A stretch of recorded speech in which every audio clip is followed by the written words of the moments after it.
Hi y'all, so this is part of the series of fixing your sumo squat or your sumo deadlift stance, getting a nice external rotation of the hips, the knees, the ankles. So today we're going to talk about the feet and the ankles, how you can address that, okay? So the first thing I like to do is think about something that's potent and creates change quickly. So I love compression wraps. This is a wrap from roguefitness.com called Voodoo Wraps. I'll post a link in the description below where you can get them. You can get them off Amazon or from roguefitness.com themselves. You take your Voodoo Wraps and you want to compress the ankle joint.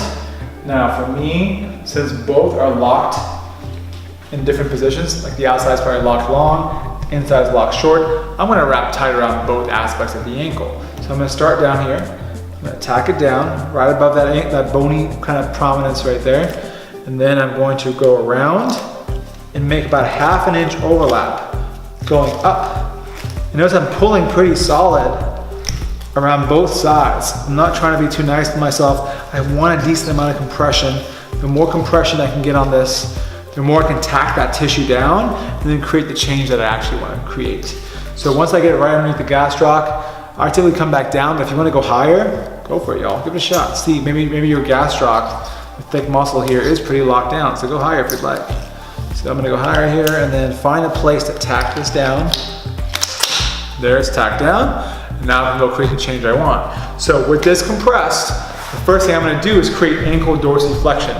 Because from the last video we talked about, sumo squat or squatting in general needing dorsiflexion. So let's create that. So I like to activate my anterior tib first before I put my joint in that position. All we need is the band. I prefer this corporate band, which is about 15 to 35 pounds of resistance, maybe a little more than that, and a block and then a peanut, which you can make with 2 lacrosse balls and some tape. So I put my Achilles on top, wrap this around my foot, and then what I like to do is put some pressure on my foot with the opposite leg, and then I really try to focus on the last 3 toes here. Because most people focus on the first 3, and those are already strong and overactive. Focus on these 3 toes. So you press down, you really flex up hard, and I'm focusing on those 3 toes to really get the activation on the outside of this calf. Come down, and I go up again. I flex, flex, flex, flex, flex, flex, flex. Come back down. And notice I'm not rushing through it. I'm trying to get full range of motion and coming back up. I'm controlling my eccentric because I want the anterior tib to fire on the eccentric part of the motion. Okay? Boom. And notice I'm still focusing on those toes staying active even on the descent. Now I like to get around 30 reps of this, like lots of reps, because that's what it needs to activate. I do like 3 to 4 sets to really fire this sucker up. So I really activate it, and then I can let go of the steering. Boom, it's nice and fired up. And the moment I get it fired up, you can go and retest it, but I would say just go right into the next movement. It's called a band traction exercise. You can put your wrapped foot into this band right here. I like to kind of pull it with me and then wrap it around the ankle joint. Boom, set up. Now, when you're ready, what you're doing here is pulling the ankle joint back in the right position. And then from here, I'm in a hip flex position, which is what you're doing in a squat anyway. And then all I'm gonna do here is flex my toes up a little bit, especially the outside.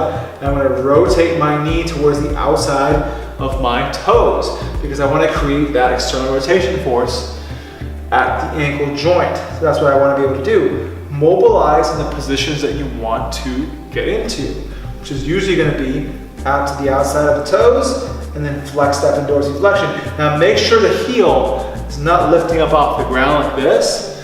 I like to take my opposite hand and put pressure, so if it's lifting up like this, put pressure down. So I pack it down, tack it down, and then I can create that nice ER force going out, okay? I go back and forth, I spend about like 20 to 30 reps here, and then I get out of this, unwrap and retest. So I'm gonna get out here, unwrap this sucker, feel the blood come back. Feels good. Okay, now it's unwrapped. Then I retest, you can see all that blood coming back, and boom, I get a lot more range of motion there. My right's going out way further than my left, you can see that, okay? And that's what you want to create on the opposite side, okay? So that's really important. If I went wider, 2, you can see the same thing. My right can get out of the way further than my left. You can see that as well. And I want to make sure I do the same thing on my left side as well. So that's an easy way to do it. I would repeat maybe 3 or 4 rounds of going back and forth between these exercises. And if you're really bad and it's really nasty, I would double that every day. Double it up, make sure it's part of your warm up before you squat, before you deadlift, whatever it is that you do. Stay tuned for the next mobilization, talking about hip flexors and psoas. Till next time, y'all, peace.